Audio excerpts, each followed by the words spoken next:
Amazon DSP doesn't have to be complicated.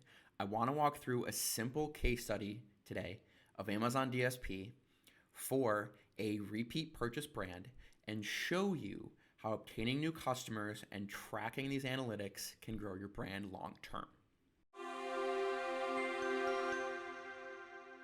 I'm Lucas Kwiatkowski, founder of Nomads, hands-on and advanced PPC. And I'm starting on a screen today in the Amazon platform that you can all go to and look at your brand. So let me show you how you found this. It's in brand analytics, and it is customer loyalty analytics. All right. So first, if you have a supplement, a shampoo, a beauty brand or a supplement brand or a food brand, you're looking to obtain those customers. And if you don't know what Amazon DSP is and you're scared of it, this is very simply put the goal of it, okay? And then at the end, I'm going to show you how easily the Nomads DSP structure can be and how this can help your brand. So here, I've got this brand up, and you can go crazy and look at all these metrics if you want to for your brand. I'm going to scroll down here to the graph to make it easy. So I have the last year, I have total customers, and I have new customers. All right. So what we can see here is total customers is the bar. And last year we had about 8,000 a month, 8,000, right? It dipped a little bit. And now it has been ramping up to 10,000, 11,000.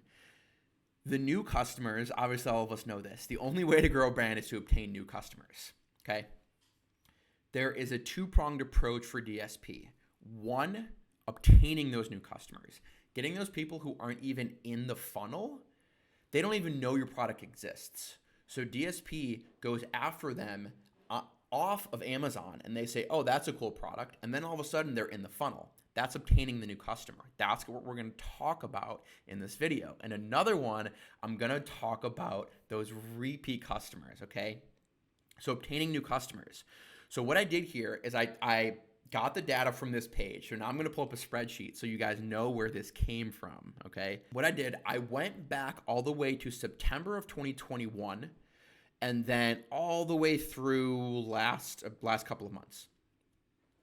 Because DSP for this brand started in May of 2022. So all I have here is total number of customers per month, the new customers per month, and then the percent of new customers, right? Only way to grow a brand is to obtain new customers. So before DSP, every month for this period of time, from September to April, this brand was getting roughly 36% new customers per month. That's their average. And in this time period, they got 19,000 new customers. Seems pretty good. DSP started in May. Right away, we were seeing roughly 50% new customers month over month compared to 35 just a few months ago. So in that same time period, there's peaks and valleys here as a seasonal product, as every product is. We obtained 40% average month over month new customers, or 29,000. So right away, that's 10,000 more new customers that we have gotten because of DSP. Now, sure, there's going to be a little organic growth that's going on here naturally. But if we look at some of these big months, like, so December is bad for them, right? They are a Q1 product primarily. So in this February, they had 32% new customers. Before DSP, right? The same February, for the next year after DSP started, 44% new customers because we are going after them. We know this is the time to spend. So we ramp things up. We go more aggressive. This is when, during busy times of year, right, with Q4 coming up, if you are a Q4 product, this is when you should be spending heavily on DSP to get those new customers, because this is when they're looking for your product. To put this more simply in a graph, okay, I just took that data from the last page, I put this in a graph. We're always going to have peaks and valleys, but look at this, right? The peaks are higher and the valleys aren't as low. So every single time we're seeing this trend, but we know, okay, it actually looks like in summer we see a jump, and then in Q1 we see a jump as well. So what we do is we set pacing for DSP, and we can say, all right, let's be a little more conservative for the slow times. But during July and during January, a couple months prior to these months, we really want to ramp up.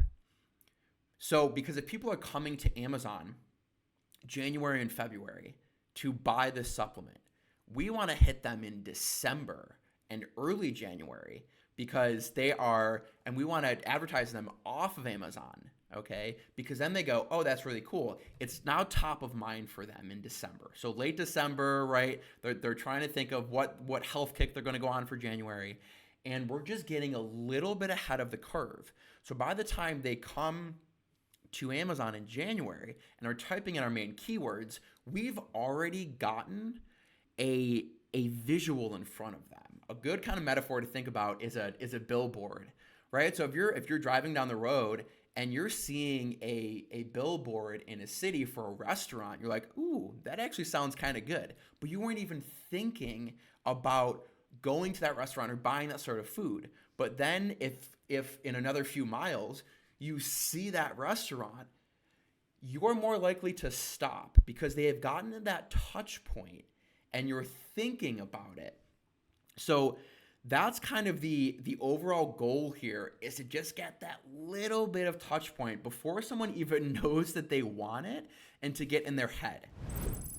So I want to touch really quickly on the structure of DSP because this is not a huge brand. This is a very simple brand, and sure, we have more bigger brands and complicated structures that we run.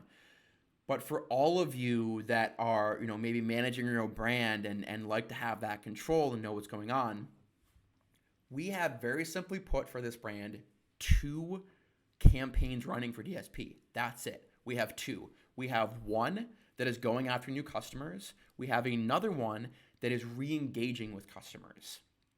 So you can see here, let me zoom in a little bit more.